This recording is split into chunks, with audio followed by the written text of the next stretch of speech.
Bueno, lo primero es hablar de lo que sucedió en la marcha del día de ayer, que miren, ellos querían que se tuviera una estampa con una imagen así de mucha gente, como lo que sucedió en el INE, ¿no?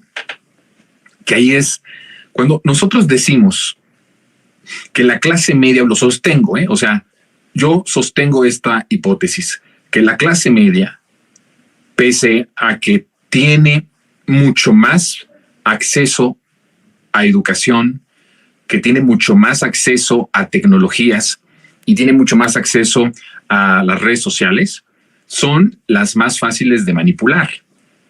Son las más fáciles de manipular. Con lo que pasó en el INE, había mucho acarreo, había mucho cuando se dio esta marcha que ha sido, creo que la más grande de la oposición en estos 5 años, en aquel momento cuando se estaba supuestamente defendiendo la democracia.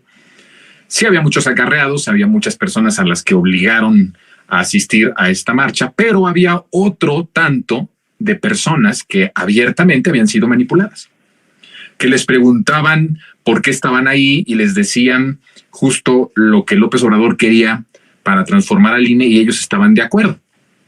Entonces fueron manipulados, engañados. La clase media es manipulable, pese a tener todos estos accesos a educación y todo lo que acabo de decir. Lo que sucedió en esta marcha por el Poder Judicial, a favor de los privilegios, a favor del crimen organizado, a favor de los potentados, pues era la idea de que así se mostrara una imagen donde había mucha gente. Y eso era como que lo que querían conseguir. No lo lograron, por eso es un fracaso, porque no consiguieron tener el grado de manipulación que sí consiguieron con una parte de la gente que salió en la marcha de línea. Y hay una gran diferencia. Porque además aquí se demuestra que pese a que la clase media es muy manipulable, hay cosas indefendibles que a todas luces pues hemos padecido en menor o mayor medida algo del Poder Judicial. O sea, si hay un poder que no nos escucha, si hay un poder que no nos representa, si hay un poder que ni siquiera sabemos quiénes son, que ni siquiera nos quedaba claro cuánto ganaban hasta que López Obrador nos lo dijo, si hay un poder judicial si hay un poder con tanto privilegio es el Poder Judicial. Y aparte de todo eso, échale que en algún momento lo hemos padecido. Algunos siguen padeciéndolo porque un juez determinó sin pruebas contundentes que una persona es un delincuente cuando esa persona mostraba, incluso ha mostrado imágenes, ha mostrado videos, ha mostrado pruebas de que se encontraba en otro lado, y el Poder Judicial, así los jueces, vámonos, palote, y ahí llevan años y años. Bueno, Isabel Vallarta es uno de los ejemplos, pero este es solo uno de muchos, ¿eh? Todos en algún momento cuando estás en un juicio te encuentras con cómo es el poder que más está alejado de la gente. Entonces, no pudieron manipularlo con esto de que 15,000 millones de pesos es para que coman. 15,000 millones de pesos es un derecho que no se le puede quitar a estas personas que lo utilizan hasta para las fiestas del artesano o para el día del artesano, imagínate, ¿no? O sea, hay el Poder Judicial dándole a los trabajadores, te vamos a dar una cantidad de dinero, ¿por qué? Pues por el día del artesano, imagínate, ese es el grado ya es un grado de cinismo, de ser unos sinvergüenzas y de que creen que la gente se lo iba a tragar, pero ni siquiera con toda la manipulación en los medios de comunicación, con los columnistas, con los políticos, pues la gente lo padece porque es el poder más ajeno a la gente.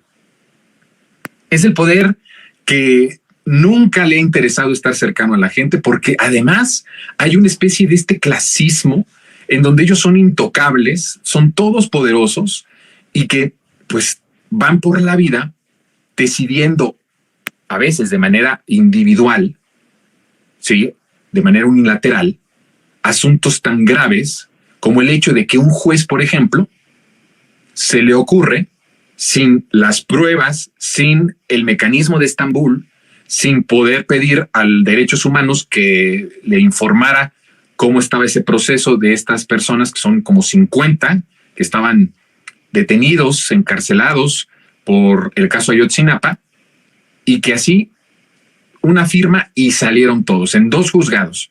Se concentraron la salida de estas personas en 2 juzgados. una decisión de un solo juez, no de un grupo de magistrados, de un grupo de jueces, no, uno solo.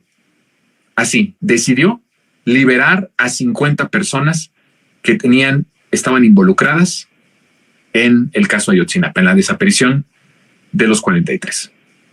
Entonces la gente pues se da cuenta de que todos estos jueces, de que todo este poder judicial está tan ajeno que no sabíamos ni siquiera cuánto ganaban, porque todo eso era como algo sagrado, era un secreto de Estado, no se podía saber, hasta que vino el López Obrador y nos pone de nuevo en la conciencia, en la memoria y en la conciencia colectiva, el que pues no puede haber sueldos de 700,000 pesos mensuales, de 400,000 pesos y de 500,000 pesos para estas personas del Poder Judicial, y aparte todos esos privilegios. Y es a partir de ahí, ni siquiera es por los periodistas estos que se creen mucho y que son que siempre andan ahí presumiendo que están revelando cosas de la corrupción, que ya les dije, muchas de esas investigaciones periodísticas es por filtraciones, ni siquiera es que hagan un ejercicio de investigación profundo, pues les filtran las cosas y ellos hacen un trabajo para poder darle un sentido periodístico, pero no fue por ellos, fue por Andrés Manuel, como conciencia colectiva de que no era posible. Fíjense que llegamos a un nivel en este país de los momentos más horribles de pensar que privilegios, no derechos, ojo, privilegios, no derechos, eran algo que sí merecía una clase política, una clase empresarial y una clase dorada. O sea, nos fregaron tanto en la mente. O sea, vean ustedes cómo es un proceso de revolución de conciencias todo esto, que es de las cosas más hermosas que estamos viviendo. Porque teníamos en la mente, nos convencieron de que sí había personas en este país que merecían eso. Que sí había personas que tenían ese privilegio y que podían tener esos privilegios. Y podíamos nosotros vivir sin exigir un salario mínimo más alto, sin exigir pensiones dignas, sin exigir estados de bienestar, sin exigir absolutamente nada, ni obras de infraestructura que detonaran la economía, nada. Nos cegaron de tal forma que hubo una generación de nuestros padres y de nuestros abuelos que en algún momento les hicieron creer que era muy bueno, que era pues hasta, no sé, permitible el que haya gente que no tenga ni para la canasta básica, en comparación con gente que tenía sueldos de 700,000 pesos mensuales, más todo lo agregado en los fideicomisos. Entonces, estábamos tan podridos que llega una revolución de conciencias a despertarnos, a decirnos, no es normal que te acostumbres al hecho de que tengas clases empresariales y políticas privilegiadas. No es ético, no es cristiano, no tiene madre el que toleremos algo como esto. Y entonces ahí empezó una conciencia que ha sido lenta, pero segura. Y entonces ahí va la concientización, la revolución. La gente dice, bueno, ¿por qué estas personas tienen que tener todos estos privilegios? ¿Por qué les tenemos que remodelar hasta sus casas? ¿Por qué fregados le tenemos que hacer que se vea bonito el jardín de la ministra y del ministro? ¿Por qué tenemos que tolerar este pisoteo? Sí, o sea, ¿por qué tenemos que tolerar esta injusticia, este cinismo, esta degradación de lo humano? Porque es una cuestión, ni siquiera pongan otros parámetros, No es un parámetro ni político ni nada, es un parámetro ético, moral, humano. No puede ser que haya gente que viva tan feliz, que viva como si no pasara nada, recibiendo $500,000 mensuales, y haya gente que se está muriendo de hambre. Y que casualmente son a ellos los que ese Poder Judicial les hace la vida más fregada. Son a los que condenan, son a los que están metidos en la cárcel porque no pudieron pagar a alguien que hablara español, porque siguen hablando las lenguas originarias.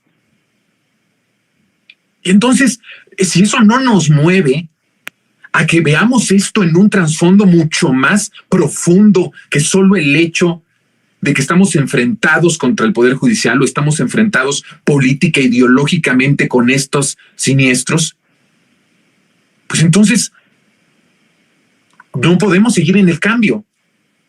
Y entonces hay una parte de la gente que ya entendió esto, por lo menos si no en esa conciencia de nivel de humanidad de decir cómo es posible que estos nefastos estén ganando tanto y yo me esté fregando la vida, aún con preparación, aún con maestrías, con lo que ustedes quieran y manden, nunca le vas a llegar a lo que gana un magistrado, a lo que gana un juez. Es una casta casi divina. Bueno, hasta hace 5 años era una casta divina. Se les trataba como dioses en los medios de comunicación. Eran intocables. Hasta, fíjense que era una cosa terrible porque ni siquiera se hablaba de los nombres y apellidos de los ministros. Estaba todo en la oscuridad, porque eso era como nos tenían, ¿verdad? En la oscuridad de tantas cosas. Y entonces hasta que viene la conciencia colectiva de López Obrador, decir, oigan, no podemos estar conformes con esto. No podemos nosotros estar conformes y estar bien con nosotros mismos, sabiendo que esta casta dorada vive de lo lindo y hay gente que está sufriendo por un acceso a medicina, por un acceso a atención médica y que estemos indiferentes. Ahora, planteo una cosa. Todavía estamos en un grado de concientización